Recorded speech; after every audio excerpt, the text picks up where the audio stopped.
तो जैसा कि लास्ट एपिसोड में हम लोगों ने देखा था कि मुशेन वो एक ऐसी जगह चला जाता है जहां पर उसे एक चमकता हुआ गेट दिखाई देता है। वो फौरन से उस गेट से अंदर चला जाता है तो हमें पता चलता है कि वो स्मोक इतना ज्यादा खतरनाक होता है कि वो जिसकी बॉडी से भी टकराता है उसकी बॉडी को पूरी तरह से खत्म करके रख देता है। और वो कल्टीवेटर्स अपने साथी का ये हाल भी देखकर बहुत ही ज्यादा डर गए थे। उन्हें लगा कि शायद मुशेन ने उनके साथ ये जानबूझकर किया है। वो उसे मारना चाहते थे मगर वहाँ पे मौजूद जितने भी मॉन्स्टर्स और बीस्ट होते हैं वो सारे के सारे मुशेन का साथ देते हैं। ये देखकर वो कल्टीवेटर समझ जाते हैं कि शायद यहाँ पर मारना किसी को भी अलाउड नहीं। जिसके बाद वो लोग इंतजार करते हैं और वहाँ पे थोड़ी सी इन्वेस्टिगेशन करते हैं तो उन्हें पता चलता है कि यहाँ पर तो एंशिएंट गॉड्स की रिमेनिंग्स पड़ी हुई हैं। उन्हें वहाँ पर कुछ ट्रेजर्स दिखाई देते हैं तो वो ट्रेजर्स को हासिल करने की कोशिश करते हैं मगर एक कल्टीवेटर तो एक गॉड स्टेचू के ही हाथों मारा जाता है। ये देखकर वो लोग फौरन से पीछे हट जाते हैं और वहाँ पे जब स्मोक अंदर घुस आता है तो एंशिएंट गॉड दोबारा से जिंदा हो जाते हैं और उन स्टेचूज में जान आ जाती है जो कि एक खास किस्म का मंत्र पढ़ते हुए अपनी पावर्स का करते हैं और डार्कनेस को उन मॉन्स्टर्स और बीस्ट के करीब भी नहीं आने देते। ये देखकर मुशेन फायदा उठाने की कोशिश करता है और अपनी डीमन और गॉड पावर को एक साथ एब्जॉर्ब करते हुए अपने लेवल को अपग्रेड करने की कोशिश करता है मगर इसमें वो बार बार नाकाम हो रहा था। जिसके बाद हमें दोबारा से मुशेन की आवाज सुनाई देती है। वो कहता है कि मैंने सुना है कि डाशू में जब भी रात होती है तो बहुत ही चमकदार सितारे आसमान पर चमकते हैं मगर ये सब कुछ हजारों साल पहले देखा गया था। और कहा जाता है कि हजारों साल पहले 4 एंशिएंट गॉड्स आसमान में रहा करते थे। उनमें से एक अज़ूर ड्रैगन, एक के पास व्हाइट टाइगर और एक के पास वर्मिलियन फायर बर्ड की पावर थी और एक गॉड के पास टर्टस पावर थी। और कहा जाता है कि वो टर्टस इतना बड़ा था कि वो पूरे के पूरे शानवू रिवर के पानी को अपनी पीठ पर उठाया करता था। और ये सब लोग एक साथ मिलकर एक बहुत ही ब्रिलियंट गैलेक्सी को फॉर्म करते थे। मगर फिर जैसे ही डार्कनेस आई तो गॉड्स और स्टार्स पूरी तरह से डिसअपियर हो गए। सिर्फ और सिर्फ गॉड के स्टेचूज जो कि यहाँ पर मौजूद थे वो ही बाकी रह गए। ऐसा लगता है कि शायद सारे ही गॉड्स लैंड ऑफ डाशू को छोड़कर चले गए हैं या फिर हम जितने भी लोग हैं गॉड्स ने हम सब लोगों को भुला दिया है। मुझे कुछ भी समझ में नहीं आ रहा कि आखिर गॉड्स गए तो गए कहाँ और उन लोगों ने हमें छोड़ दिया है तो फिर उन लोगों ने अपने स्टेचूज यहाँ पर क्यों छोड़े हैं और वो हमें डार्कनेस से क्यों बचाते रहते हैं। डाशू लैंड में पता नहीं कितने सीक्रेट छुपे हुए हैं। हर एक सीक्रेट को ढूंढने के लिए भी कई साल लग जाएंगे। इतने में हमें दिखाया जाता है कि सूरज निकल आता है और उस गुफा के अंदर रोशनी आ जाती है जिसकी वजह से वहाँ पे मौजूद जितने भी जानवर और मॉन्स्टर्स होते हैं वो सारे के सारे नींद से उठ जाते हैं और हर जगह फिर चहल पहल होना शुरू हो जाती है। उन सबको पता चल गया था कि डार्कनेस अब जा चुकी है, अब खतरा कुछ भी नहीं। जिसके बाद सीनियर क्यू कहता है कि सुनो बच्चे, सुबह हो चुकी है और आज तुम्हारी ये आखिरी सुबह होने वाली है। मगर फिर मुशेन कहता है कि क्या तुम लोग इन सारे के सारे एनिमल्स के दुश्मन बनना चाहते हो? तुम्हें नहीं मालूम कि यहाँ पे किसी को भी मारना अलाउड नहीं। अगर तुम मेरे दुश्मन बनोगे तो तुम इन सब के साथ दुश्मनी मोड़ लोगे।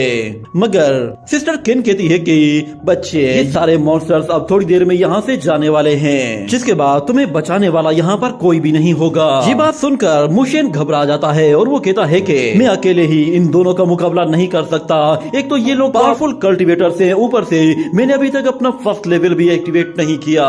मैं दोनों को सेम टाइम पर फेस नहीं कर सकता। ये लोग मुझे चुटकियों में मसल कर रख देंगे। मुझे इन लोगों से फाइट करने से पहले थोड़ा सा इंतजार करना होगा ताकि ये सारे के सारे बीस्ट यहाँ से निकल जाएं। वरना ये लोग इतने जालिम हैं कि मुझे मारने के चक्कर में ये लोग इन्हें भी मार देंगे। ये कहते ही वो अपने उस ब्लू स्टोन को जैसे ही थ्रो करता है तो सीनियर क्यू उसे अपनी सोर्ड के साथ रोक लेता है मगर उसके साथ वहाँ पर हर जगह धुआं ही धुआं फैल जाता है। और सीनियर क्यू देखता है कि वो लड़का तो यहाँ पर है ही नहीं। मुशेन मौका देखते ही वहाँ से 9-11 हो गया था और वो लोगों से आसपास तलाश करने की कोशिश करते हैं मगर सिस्टर केन उसे देख लेती है कि वो एक बीस्ट के पीछे छुपकर भाग रहा है। वो सीनियर क्यू को भी बता देती है और जैसे ही वो उस पर हमला करने के लिए जा रही होती है तो सीनियर क्यू उसे कहता है कि नहीं, इस वक्त इन पर हमला नहीं करना। इस वक्त हम लोग गुफा के अंदर हैं। जैसे ही हम लोग यहाँ से बाहर जाएंगे तो बाहर निकलते ही हमने इसे मार डालना है। फिलहाल इसे बाहर निकलने दो, हम लोग इसे फॉलो करते हुए इसके साथ बाहर जाएंगे। अगर ये सारे मॉन्स्टर्स डर गए तो ये यहाँ वहाँ भागना शुरू कर देंगे और ये लड़का यहाँ से गायब हो जाएगा।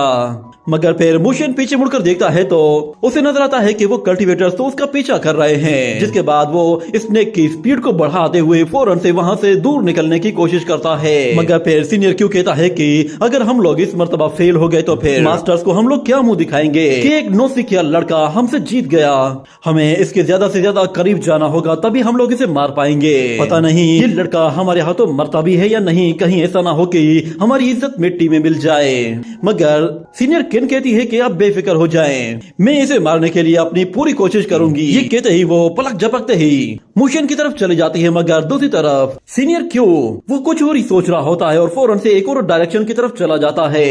इतने में मुशियन देखता है कि वो लड़की तो उसके बिल्कुल ऊपर आ गई है। वो उस पर जैसे ही वार करती है तो मुशियन फौरन से हट जाता है और वो अटैक सीधा जाकर उस स्नेक को लगता है और स्नेक वहाँ से लुढ़कता हुआ दूर जा गिरता है और उसकी सिट्टी पिट्टी गुम हो जाती है। उसकी पावर देखकर मुशियन भी हैरान रह गया था कि इसने एक अटैक के साथ स्नेक के तूते उड़ा दिए।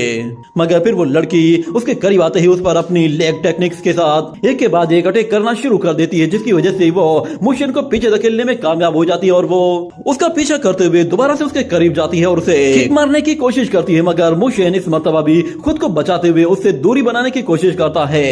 वो लड़की फिर अपनी सोर्स का इस्तेमाल करते हुए उस पर वार करती है। वो सोर्ड उसके बेहद करीब से होकर गुजरी थी। मगर सीनियर किन उसके पास पहुंचते ही उसे एक जोरदार लात दे मारती है, जिससे मुशियन को ज्यादा इंजरी तो नहीं हुई थी, मगर वो उड़ते हुए बहुत ही दूर चला गया था। और वो उस लड़की की टेक्निक्स को ऑब्जर्व करते हुए कहता है कि जरा एक मिनट रुको, ये टेक्निक तो वही टेक्निक है जिसके बारे में ग्रैंडपा ने मुझे बताया था। मुझे उस मैजिक लेग टेक्निक का इस्तेमाल करना चाहिए, जिसके बाद मुझे किसी भी तरह की लेग टेक्निक को फेस करने में आसानी होगी। वो सारी की सारी सोर्स को डॉज करते हुए उस लड़की के पास पहुंचता है और सेम उसकी ही जैसी टेक्निक को यूज करते हुए उससे फाइट करने की कोशिश करता है, जिस पर वो लड़की भी हैरान रह जाती है कि ये अचानक से मेरी सेम टेक्निक को कैसे यूज कर रहा है। लड़की जैसे उसे लात मारती है तो मुशियन उसे किक मारता है और दोनों के पैर आपस में टकराते हैं। मगर वो लड़की जैसे ही पुश करने की कोशिश करती है तो उसे पता चलता है उसकी टांगों की हड्डियां तो पूरी तरह से क्रैक हो चुकी हैं। देखकर वो खुद भी हैरान हो जाती है, मुशियन के अंदर अचानक से इतनी पावर कहां से आ गई। वो मुशियन पर दोबारा से अटैक कर पाती इससे पहले ही मुशियन उस पर एक और जोरदार अटैक कर देता है। ये देखते ही वो लड़की फिर वापस से अपनी सोर्स को समन करती है। मगर मुशियन उन सोर्स को आते हुए देख लेता है और बहुत ही आसानी से डॉज करता है। वो लड़की अपनी सोर्स को पकड़ती है और जैसे ही मुशियन पर वार करती है तो वो नीचे झुककर एक जोरदार किक दे मारता है, जिससे वो उस लड़की को हवा में ऊपर उछाल देता है। मुशियन के अटैक इतने ज्यादा स्ट्रॉन्ग होते हैं कि वो लड़की चारों शाने चित हो चुकी होती है और वो सीधा मॉन्स्टर्स के बीच में जा गिरती है और अपने सीनियर को देखती है। वो वहाँ पे खड़ा हुआ होता है मगर उसकी हेल्प के लिए कुछ भी नहीं करता। उसका सीनियर कहता है कि सिस्टर किन, तुम अपनी गलती की वजह से मारी गई हो। इस डेविल किड ने मुझे अब मजबूर कर दिया है। अब चाहे कुछ भी हो जाए मैं इसे यहाँ से जाने तो नहीं देने वाला। अब कुछ भी हो जाए मैं इसका सिर लेकर जाऊंगा। ये कहते ही वो अपनी सोर्ड के साथ उस पर पीछे से आते ही एक के बाद एक अटैक करना शुरू कर देता है, जिससे मुशियन बाल बाल बच रहा होता है और वो तेजी से वहाँ से निकलने की कोशिश करता है। मगर वो कल्टीवेटर उसका पीछा नहीं छोड़ता और अपनी सोर्ड को एक के बाद एक उसकी तरफ थ्रो किए जाता है, जिसके बाद मुशियन कहता है कि मैं इस वक्त बहुत ही बुरी जगह पे हूँ। यहाँ पे सोर्ड स्किल्स को यूज करना बहुत ही ज्यादा आसान है और ये सोर्ड तो इस वक्त मेरे बिल्कुल करीब से होके गुजर रही है। इस वेपन को किसी तरह तो रोकना ही होगा। मैं एक डिवाइन वॉरियर हूँ तो इसीलिए मुझे किसी न किसी चीज में अपनी एनर्जी को इंजेक्ट करके उसे वेपन बनाना ही पड़ेगा। इसके अलावा मेरे पास और कोई ऑप्शन भी नहीं है। ये कहते ही वो वहाँ पे मौजूद एक लकड़ी को उठाता है और अपनी पावर को उसके अंदर इंजेक्ट करते हुए उसे एक वेपन में कन्वर्ट करने की कोशिश करता है और कहता है कि 1 फुट और 3 इंच पार्ट के अंदर ही अपनी एनर्जी को इंजेक्ट कर सकता हूँ, जिसे मैं अच्छे तरीके से कंट्रोल भी कर सकता हूँ। इस तरफ हमें दिखाया जाता है कि सीनियर क्यू उस पर जैसे ही हमला करने के लिए आता है तो दूसरी तरफ हमें दिखाया जाता है मुशियन अपनी स्टिक का इस्तेमाल करते हुए उसके अटैक को रोकने की कोशिश करता है, मगर वो स्टिक सोर्ड से टकराते ही कट जाती है। इसी तरह सीनियर क्यू उसके ऊपर एक के बाद एक अटैक किया जाता है। वो लकड़ी उसके आगे बिल्कुल बेकार साबित होती है और सीनियर क्यू उसे बहुत ही जोर से लात मारते हुए दूर फेंक देता है और अपना फाइनल अटैक करते हुए कहता है कि बच्चे अब ये गेम खत्म हो रही है। ये कहते ही वो जैसे ही वार करता है तो मुशियन अपने उस लकड़ी के साथ उसे रोक लेता है। ये देखकर भी हैरान हो जाता है कि आखिर इस लड़के ने अपनी वाइटल एनर्जी को इस लकड़ी के अंदर कैसे ट्रांसफर करके इसे वेपन में बदल दिया है। उसकी वाइटल एनर्जी इतनी ज्यादा बढ़ती जा रही होती है कि वो अपनी वाइटल एनर्जी के जरिए उस स्टिक को भी बहुत ज्यादा हार्ड बना देता है और मुशियन कहता है कि इस लकड़ी की ये लेंथ बिल्कुल परफेक्ट है। इसके जरिए मैं इसकी चितड़े उड़ा सकता हूँ। हमें दिखाया जाता है कि उसे ये टेक्निक असल में उसके ग्रैंडपा हुआनजी ने सिखाई थी और उसने बताया था कि जब भी तुम्हें अपने दुश्मन को मारना हो तो सबसे पहले अपने वेपन की लेंथ देख लेना कि उसकी लेंथ कितनी है। ये याद आने के बाद वो तुरंत से सोर्ड रेन टेक्निक को यूज करते हुए सीनियर क्यू की सोर्ड्स को बहुत ही बुरी तरह से पछाड़ते हुए जा रहा होता है। वो उस पर इतने ज्यादा अटैक करता है कि सीनियर क्यू भी परेशान हो जाता है।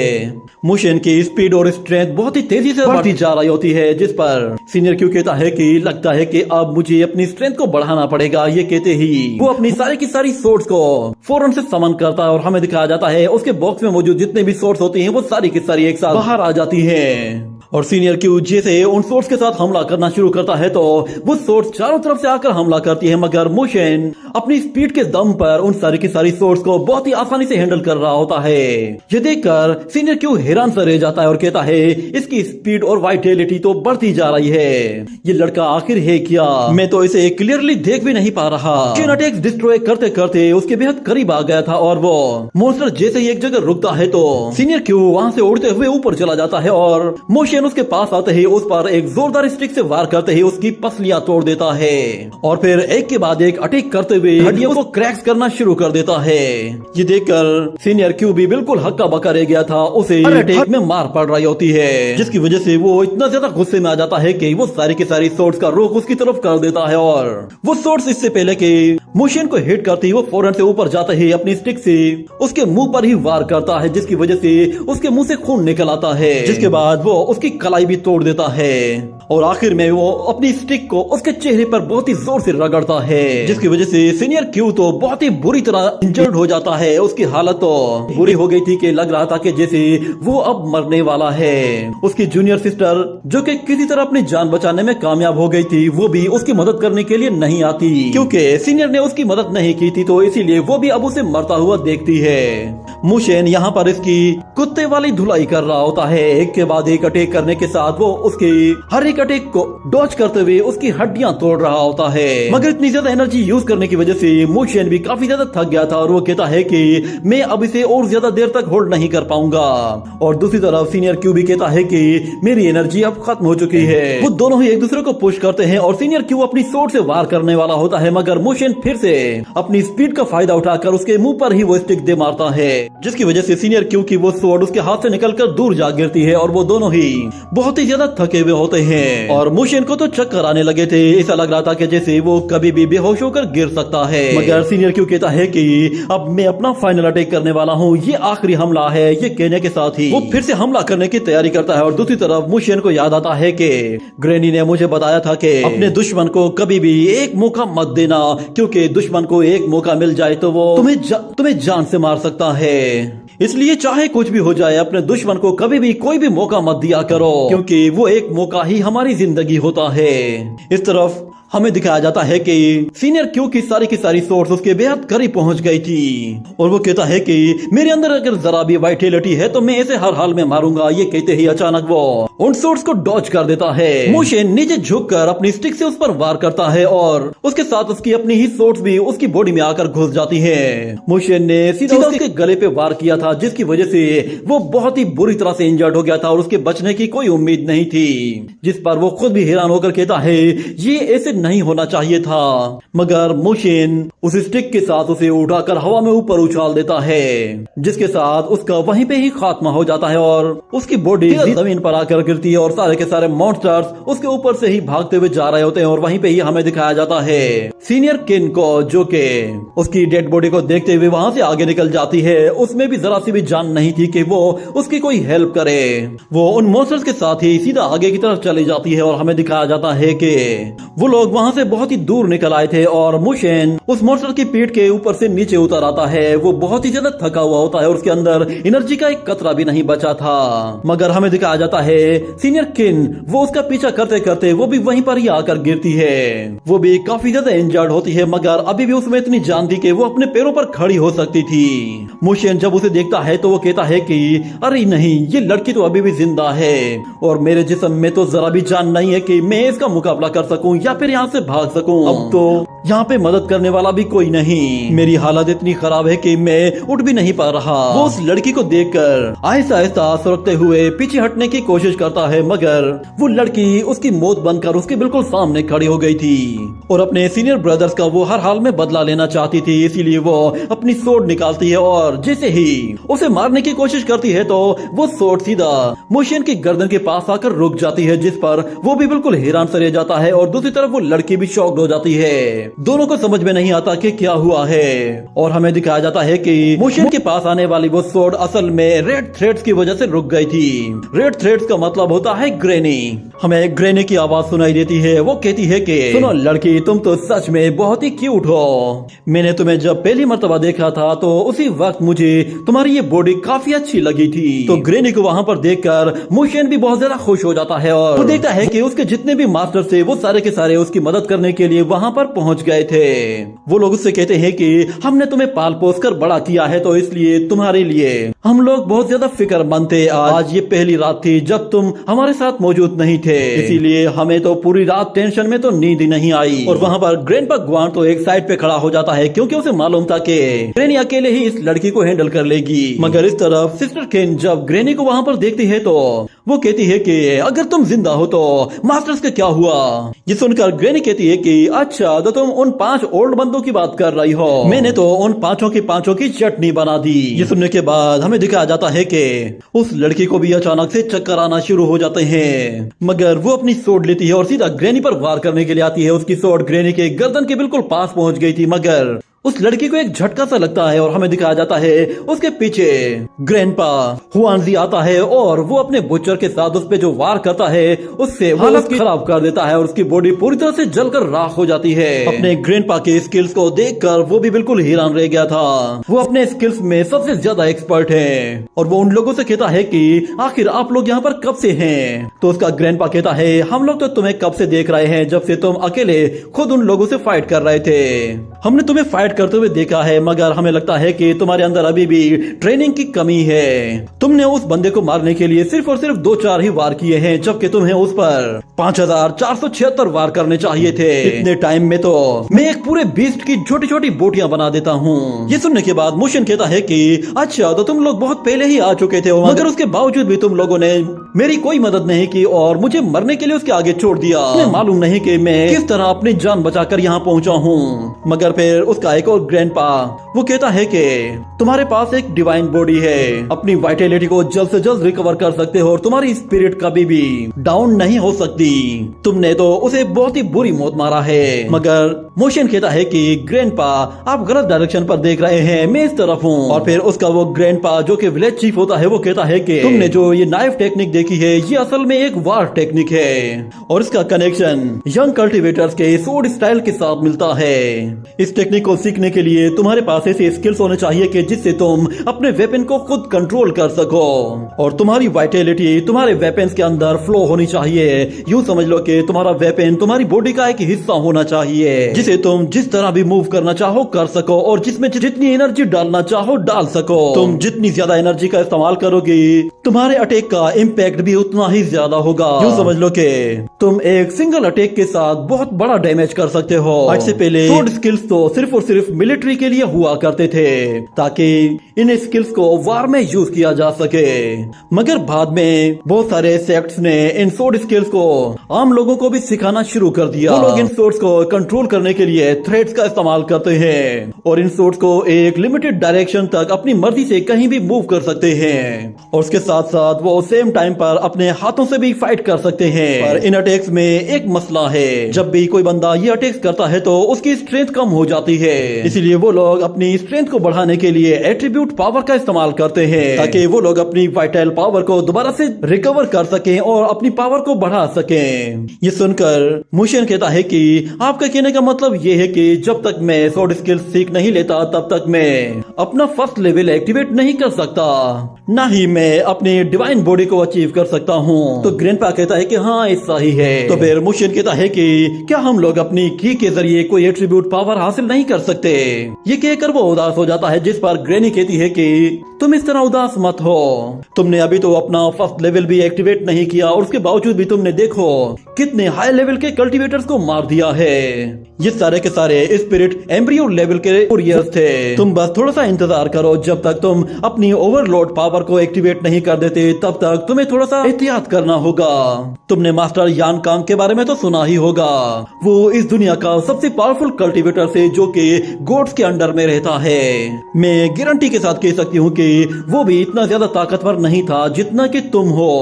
मगर फिर मोशन कहता है कि मुझे जल्द से जल्द अपनी अवेकनिंग कंप्लीट करनी होगी। ये कहने के बाद वो विलेज चीफ के पास जाता है और वहाँ पे खड़े हुए अपने उस एल्केमिस्ट ग्रैंडपा से कहता है कि काफी दिन हो गए हैं, आपने मुझे वो सूप नहीं पिलाया। ये कहने के बाद वो ग्रैंडपा उसे सूप के बहुत सारे कप देता है और कहता है कि ये सारे तुम्हारे लिए है। ये देखते ही वो फौरन से उस स्पिरिट सूप को पीना शुरू कर देता है। एक के बाद एक स्पिरिट सूप को पीने के बाद उसकी एनर्जी फिर से रिकवर होना शुरू हो जाती है। ये देखकर वो लोग भी बिल्कुल हैरान हो जाते हैं और फिर वो अपनी 3 डानकोंग टेक्निक का इस्तेमाल करते हुए जैसे ये एनर्जी जनरेट करता है तो वो विलेज चीफ हैरान हो जाता है और कहता है कि ये तुम किस तरह का मेथड यूज कर रहे हो।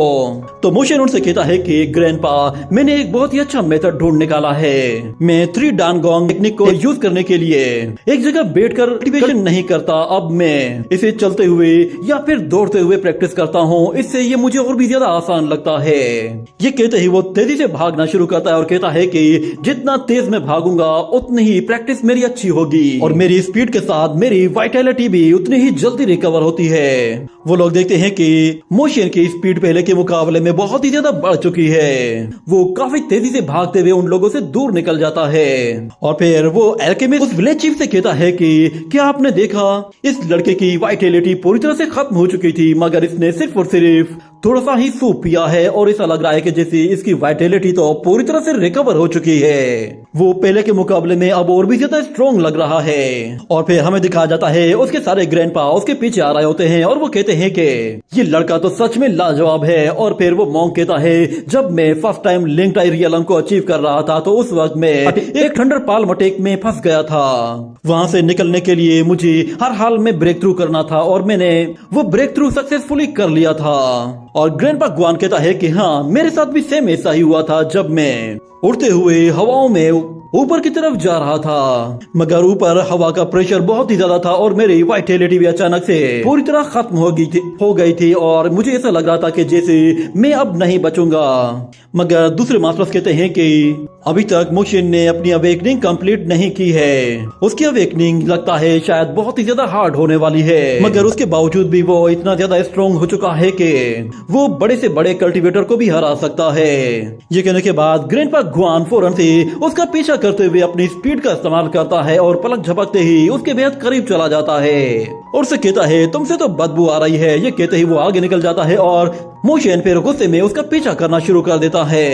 मगर हमें दिखाया जाता है मोशन वो इतना स्ट्रॉन्ग हो चुका होता है कि वो काफी दूर तक निकल आने के बावजूद भी बिल्कुल भी नहीं थका था। उल्टा वो कहता है कि मुझे फील हो रहा है कि जैसे मेरी पावर और भी ज्यादा बढ़ती जा रही है। ये देखकर ग्रैनी भी काफी खुश होती है और दूसरी तरफ वो कहता है कि लगता है कि मुझे दोबारा से वही मैजिक मंत्र यूज करना पड़ेगा। शायद मैं इस मर्तबा अपनी अवेकनिंग कंप्लीट कर लूं। अगर सच में ब्रेक थ्रू हो जाता है तो ग्रैंडमा और ग्रैंडपा सब लोग बहुत खुश होंगे। ये कहने के साथ ही हमें दिखाया जाता है कि वो एक डीमन मंत्र पढ़ना शुरू कर देता है जो कि उसने उस गुफा में उस डीमन के मुंह से सुना था। वो कहता है कि लास्ट टाइम तो मैंने गॉड्स और डीमंस की पावर को यूज करते हुए उस सील को तोड़ने की कोशिश की थी और उस वक्त मेरे पास इतनी ज्यादा स्ट्रेंथ नहीं थी। अब मेरी स्ट्रेंथ बढ़ चुकी है। उस वक्त मैंने इस वाल को क्रैक कर दिया था और हो सकता है कि इस दफा मैं इसके टुकड़े टुकड़े कर दूं। ये कहने के साथ वो अपनी डीमन पावर का इस्तेमाल करते हुए साथ में वाटर टेक्निक को भी यूज करता है। मगर उस सील वाल से उसे फिर से एक आवाज सुनाई देती है जो कि एक मंत्र की आवाज होती है। वो सील इतनी स्ट्रॉन्ग होती है कि वापस से अपनी एनर्जी को एक जगह पुश करते हुए सीधा मोशन पर अटैक करते हुए उसे वापस पीछे धकेल देती है।